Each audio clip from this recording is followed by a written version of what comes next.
Small thing for the audience there. Sir is the PhD guide for Naresh Reddy, sir.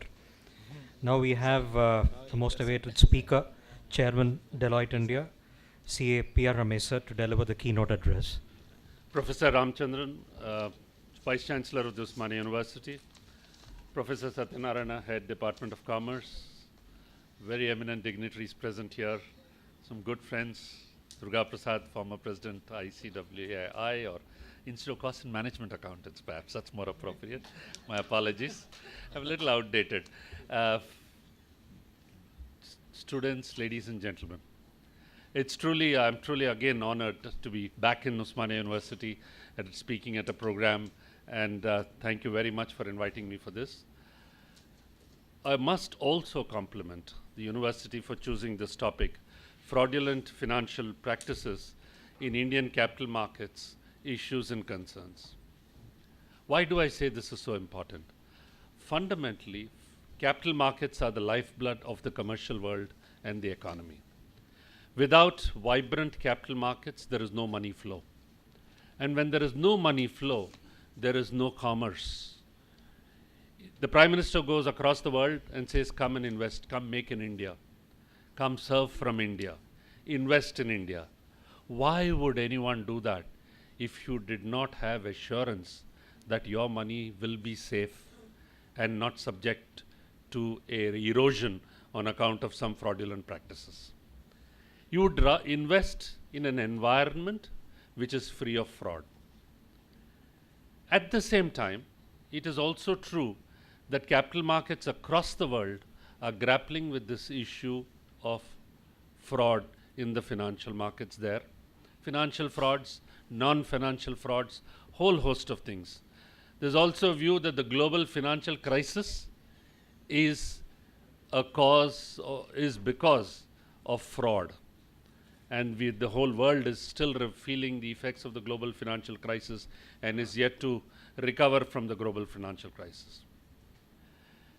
There have been a number of frauds outside India. Madoff's fraud was 65,000 crores if you really look at it.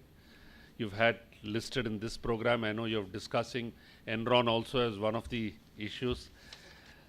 A lot of debate as to Enron, whether it is a financial reporting fraud, whether it is corporate mismanagement, whether it's general business failure. There are a whole host of issues around this thing. In India, whenever we talk, when we had this New Companies Act which came up, whenever you go to the Ministry of Corporate Affairs and talk to them, they talk of 3 S's. The Satyam, the Sahara and the Sarda. They are, every time they say. The reality is that yes, there have been frauds. At the same time, it doesn't mean that there are great shining examples in the corporate markets. You look at India's largest company by market cap, Tata Consultancy Services. It is not a brick and mortar manufacturing company. Look at the number of people it employs, more than 300,000 people. A shining example of an Indian company having a global footprint and being way ahead of many multinationals. There are many such companies in the capital market space. But it brings us back to this question. How do we ensure that the capital markets are clean? How do we ensure that the financial system is clean? Can we at all have this situation?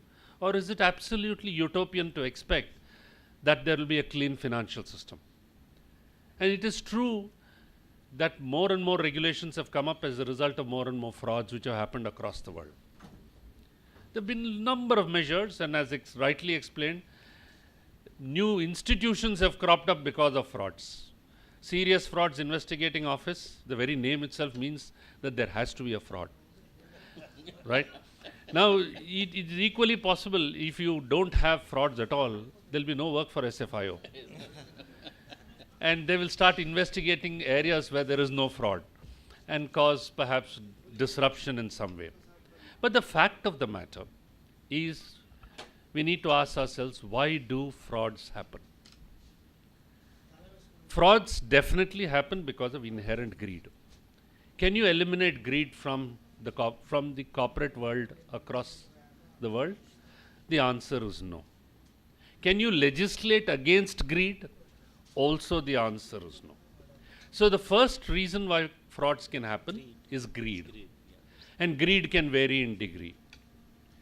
The second reason why frauds happen is opportunity. You have left your house unlocked, kept your door wide open, and you're not at home. It's an invitation for a thief to come and steal. It's begging there. Frauds happen because there is an opportunity at that point in time, and because of the inherent greed, and even a person who's not so greedy may get tempted to take it. We find some things lying on unattended, some things lying on the road, and the third reason why frauds happen is pressures. I am under pressure. For instance, I have pledged my shares. The value of my shares have fallen. Banker is asking for more security. I need to maintain the value of the share. Or, for a variety of reasons, my share price or my image of my company, etc., is affected, and therefore it impacts me very adversely in the financial world. So the way to deal with that is I am tempted to mitigate the temporary pressure by a fraudulent act, hoping that when things improve, I will correct the situation. So the third reason why frauds can happen is because of pressures. And pressures, just to give you an example, a pressure can happen in different ways. It's a very simple example. I have reported an earnings per share of say 10 rupees this quarter. Next quarter, I have to report an earnings per share greater than 10 rupees. Otherwise, the media will write, company is not doing well. It has slipped its earnings in the quarter. So there is enormous pressure on me. Equally, there is pressure on me when my competitor is doing better than me. So there are pressures in the system, and therefore some people massage numbers. Some people indulge in fraudulent transactions. And that creates this whole situation. You could argue as to whether there is this fine distinction between a legitimate fraud and an illegitimate fraud. Okay, but in reality, a fraud is a fraud. There is no such thing as legitimate. However honorable the reason may be, you may say, I'm an airline company, I'm incurring losses, and therefore I need to shore up this airline company. I provide employment to so many people. Can I indulge in a fraud to try and revive the company and maintain this employment? The answer is no. But the fact is that can happen. This is part of the pressures. Yet another reason why fraud happens is rationalization. And rationalization is extremely common.